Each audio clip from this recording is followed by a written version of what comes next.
Why did Trump settle for the MOU? That is the question driving anger on both sides in the United States. The left sees a war that began without clear congressional authorization and ended with concessions that look a lot like the diplomacy that was being pursued before bombing started. The right sees a president promised strength, used American military power, and then accepted an interim arrangement that gives Iran's sanctions relief, breathing room, and a path to inspections instead of surrender. Why is Trump offering concessions when Iran has not defeated the United States? The United States military did what the United States military always does. It projected overwhelming force, hit its targets, and demonstrated a reach Iran and the rest of the world cannot match. This was not a failure of the U.S. military. They did what they were asked with the commitment, skill, and training it is renowned for.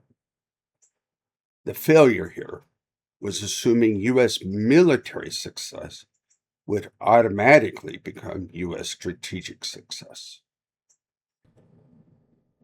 Trump was not forced into the MOU by battlefield defeat or any inadequacy on the part of the U.S. military. He was politically and strategically forced into it by the consequences of his own decisions. He used the legal ambiguity over the role of Congress and the president to start the war. Then, the war created consequences that required actual clarity and responsibility that the ambiguity could not cover. The power to decide is not the power to execute. Presidential war powers are often discussed as if they produce a clean answer. Is this war legal or illegal? Is this authorized or unauthorized? Is this really a war or not a war? Is the result victory or defeat? But in practice, this system often works in gray zones. Typically, the way it plays out, the president claims war authority. Congress objects, but does not stop him. Courts do not intervene in a timely manner. Party leaders of both parties hedge. Officials debate. And the public hears all the competing arguments. That ambiguity can be useful to a decisive president. It creates room to act decisively before the political system fully commits, which takes time. But there is a hidden cost. When a president acts without building the support first, he also owns the consequences more completely. Congress can say they did not authorize the war. The public can say they were not prepared for a prolonged conflict. The president's own party did not fully buy into the war. The legal basis remains contested. The exit strategy depends on events staying under the president's control. That is the danger of this ambiguity. It can make actions for the president easier at the beginning. But if the policy goes badly, ambiguity does not distribute responsibility. It concentrates it. In this case, Trump decided, so he gets all the credit and he gets all the blame. America demonstrated its military power. Let me emphasize that. The United States demonstrated its overwhelming military capacity. That point should not be minimized. America showed it can strike anywhere in Iran. America showed it can destroy Iran's infrastructure. America showed it can punish its adversaries. America showed it can project air and naval power on a scale no one in the world can match. America showed it can win direct military conflict. And that was never really the question here. The question here was whether military success could produce strategic success. And this is where the administration's apparent mistake becomes clear. The administration appears to have planned for Iran as a target set, not Iran as a choke point power. A target set is something the American military can hit. A choke point power is something America needs to keep functioning. Those are two different problems. Bombing targets demonstrates power, but it does not automatically reopen shipping lanes. It does not automatically lower insurance risk. It does not automatically stabilize oil markets. It does not automatically create congressional support. It does not automatically give the president a clean political ending. America proved it could punish Iran. Iran proved punishment would not necessarily produce American control. Iran does not need victory. It only needs to deny victory to the U.S. Iran does not need to defeat the United States military. It needed to make victory economically and politically expensive to the United States. Ukraine showed that a country without a navy can deny the sea to a powerful navy. Iran applied the same principle in an even more strategic situation. The Strait of Hormuz is a narrow commercial choke point where the actual shipping lanes are predictable, exposed, and economically critical. To close this, Iran does not need a navy. It just needs mines, drones, missiles, small boats, uncertainty, geography, and time. This is a modern naval lesson. Iran did not need to permanently close the strait. It just needed to deny safety. That distinction matters. Closing the strait sounds like a gate slamming shut, but commercial shipping does not require a literal gate to stop functioning correctly. All it requires is a lack of security. Ships need insurers. Insurers need predictable risk. Markets need stable flow. Governments need political calm. Consumers need fuel prices that do not become a daily reminder of the war. Iran's leverage here was not that it could beat the U.S. Navy. Iran's leverage is that it can make the Hormuz unreliable. Unreliable enough that every additional U.S. escalation risked making the central problem worse by adding more uncertainty. This escalation is the trap that produced the MOU. The United States can escalate militarily. It has the ability. But escalation risked worsening the very thing the administration needed fixed: commercial confidence in the safety of Hormuz. If Trump escalated, shipping risks could worsen. If he backed down, the MOU looks like a concession.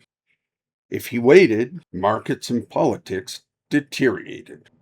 If he asked Congress for support, he exposed the lack of prior buy-in. If he claimed victory, the terms of the MOU undercut that claim. This is why the MOU has become so politically toxic. It was not simply a diplomatic document. It was not a constraint document. It revealed that the president's formal authority had outpaced his executable power. He could still claim authority. He can still defend the strikes. He can insist America had prevailed militarily. But the practical question had changed from not, can the president hit Iran? Because the answer to that was clearly yes. The real question became, can the president keep escalating without making the political, economic, and strategic situation worse? Once that answer became uncertain, the MOU became the off-ramp. Not because America lacked military options.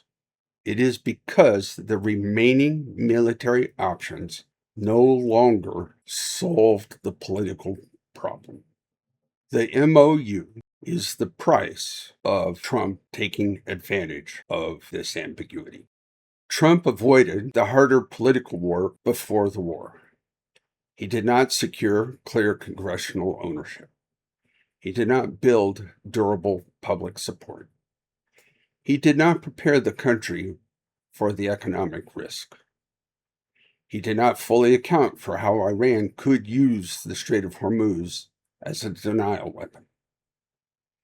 He did not create a political coalition durable enough to sustain the consequences of his decision. Skipping these steps made the opening move easier, but it made the ending harder. Because when the war produced economic pressure, congressional resistance, market anxiety, and no clean strategic result, the president had fewer options. Congress could say it never fully authorized the war. Skeptical Republicans can say they had concerns. Critics can say diplomacy was always available earlier. Markets just priced in the risk. Iran can now claim it survived. And the president, Trump, was left defending an interim agreement that looked to different audiences like too much concession and too much war. That is the ownership spiral. The ambiguity appeared to offer flexibility. Then it became a responsibility. And then it became a problem.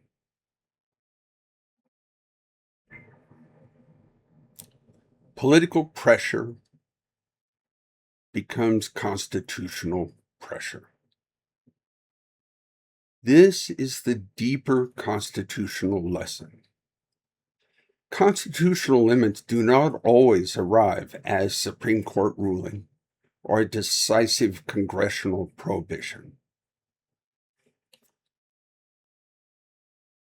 Sometimes they arrive through accumulating pressures.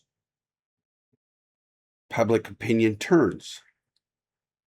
Fuel prices become, and that is what happened here. The courts did not need to settle the issue of the War Powers Act.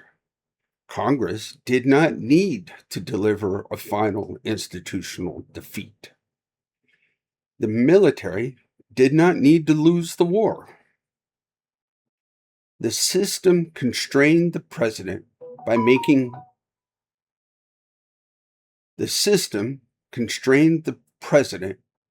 continuation more expensive than settling.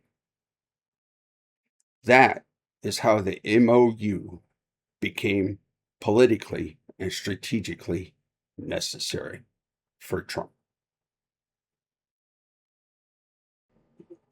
Institutions are not just obstacles to the president.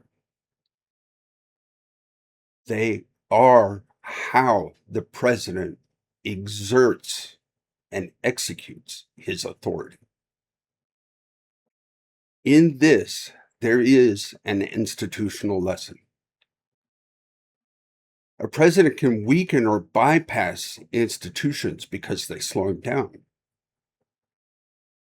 Congress is inconvenient and argumentative.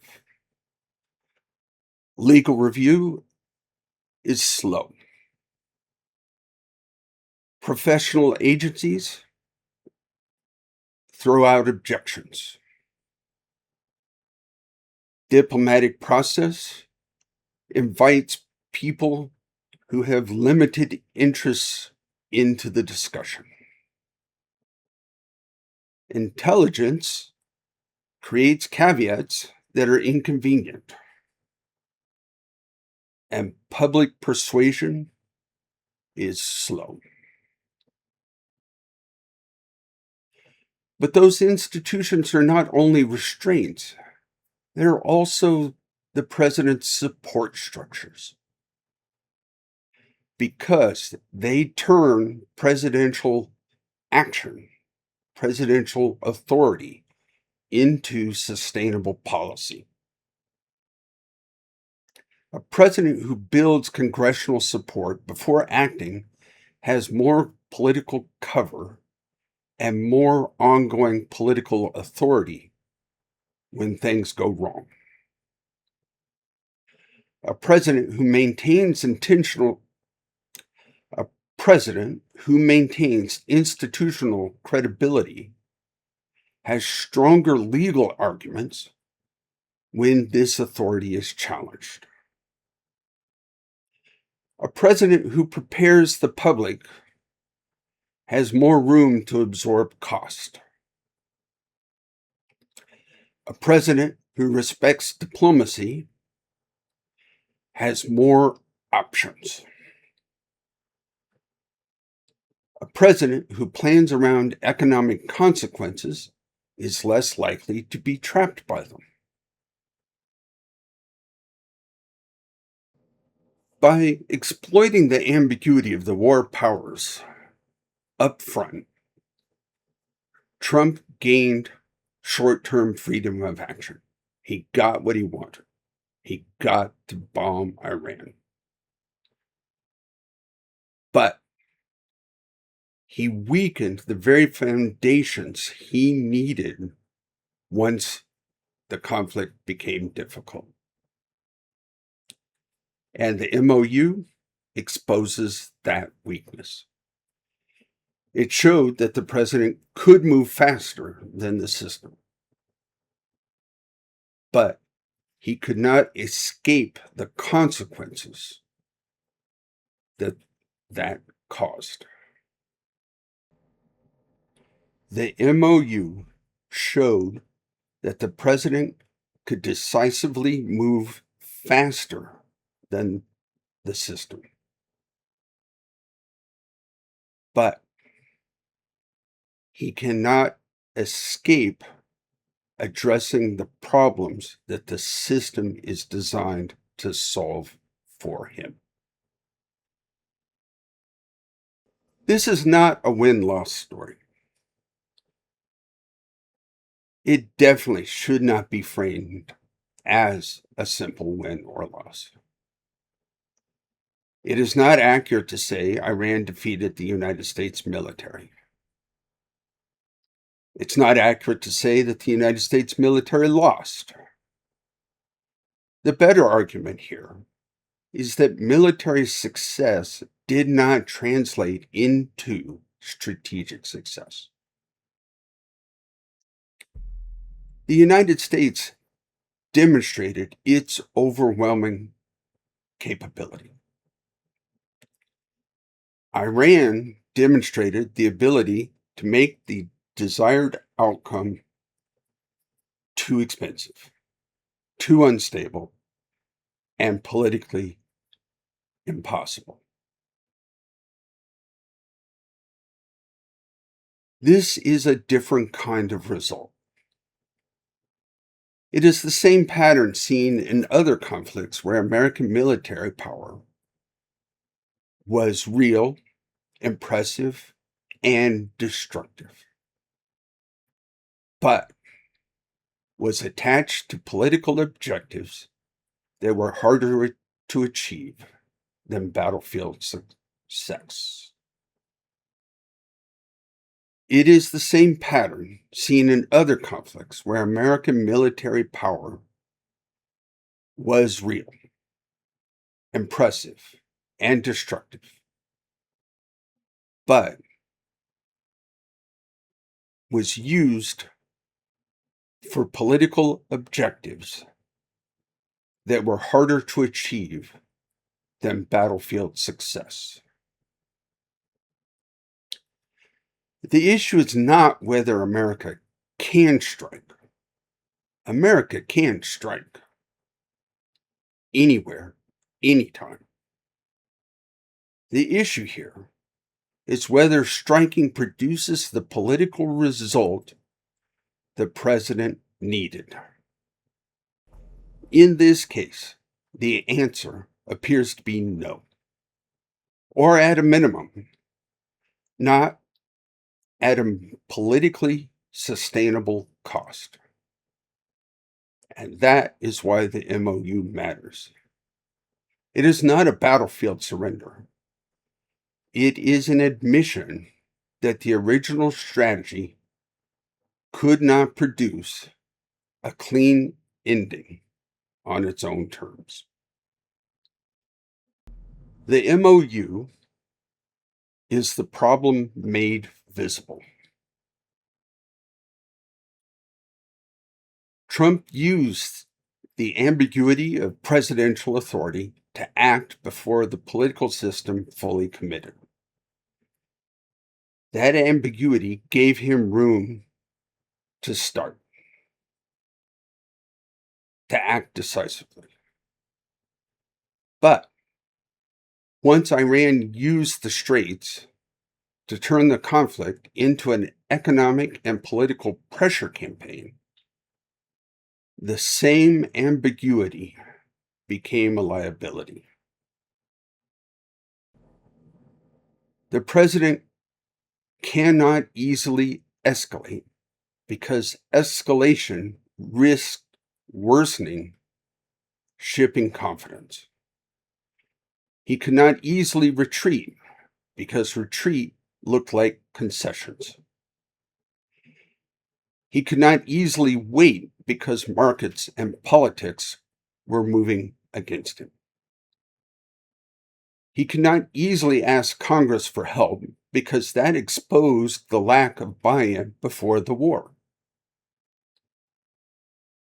He could not easily declare victory because the MOU's terms made the claim harder to sustain. That is the lesson here. Presidential ambiguity and decisiveness can be powerful. It can let a president move quickly. It can bypass delays. It can avoid immediate confrontation with Congress and the courts. But this ambiguity is not the same thing as strategy. And when the consequences of these decisions arrive, this ambiguity can become a box. The MOU shows the difference between formal power and usable power. Trump had enough power to begin the war. He did not have enough political support, institutional credibility, or strategic preparation to control the results. And that is why he settled. Not because the United States military was weak, not because Iran needs to be cut back, not because Iran won a conventional victory, but because Iran made victory too expensive. Congress refused to fully own the war, markets punished the uncertainty, and the president's own ambiguity about his authority became his constraint. The MOU is not proof that Trump became a diplomat.